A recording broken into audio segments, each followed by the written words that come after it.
വടക്കഞ്ചേരി മണ്ണുത്തി 6 വരി ദേശീയപാതയിലെ മേൽപ്പാലം തകർച്ചയും ബലക്ഷയവും തുടർക്കഥയായി.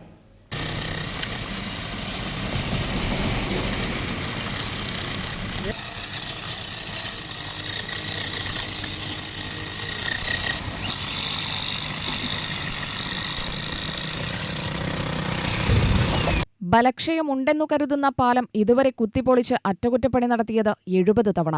എല്ലാ മാസവും വിള്ളൽ കാണും, ഉടനെ അടച്ചിടും, അറ്റകുറ്റപ്പണി നടത്തും, ഗതാഗതത്തിന് തുറന്നുകൊടുക്കും. വീണ്ടും അടുത്ത മാസം ഇതുതന്നെ സ്ഥിതി. പാലം പണി തുടക്കത്തിലേ പാളിയെന്നാണ് വിദഗ്ധാഭിപ്രായവും പിന്നീടുള്ള അനുഭവങ്ങളും. നിർമ്മാണഘട്ടത്തിൽ അപാകത കണ്ടെത്തിയതിനെ തുടർന്ന് ദീർഘകാലം പണി പാതിയിൽ നിർത്തിവെച്ചു. ഒരു ഘട്ടത്തിൽ പൊളിച്ചുമാറ്റാൻ തന്നെ ധാരണയായി. എന്നാൽ അതെല്ലാം മറികടന്ന് താൽക്കാലിക പരിഹാരം നടത്തി പാലം പണി തുടർന്നു. ഇത്രയധികം അറ്റകുറ്റപ്പണി നടത്തിയ പാലത്തിലൂടെയുള്ള യാത്ര അപകടയാത്ര തന്നെയാണ് എന്ന കാര്യത്തിൽ സംശയമില്ല. മേൽപ്പാലത്തിന് 36 ജോയിന്റുകളുണ്ട്.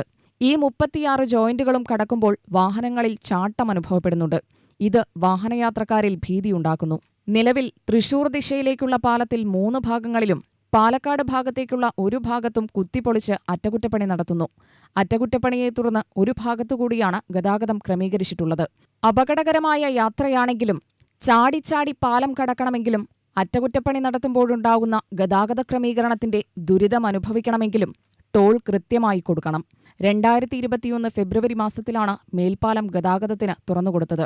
വാഹനയാത്രയ്ക്ക് തുറന്നുകൊടുത്തതിനേക്കാൾ കൂടുതൽ ദിവസം അറ്റകുറ്റപ്പണിക്കായി അടച്ചിട്ട ചരിത്രവും വടക്കഞ്ചേരി മേൽപ്പാലത്തിന് സ്വന്തം. UTV news, Palakkad.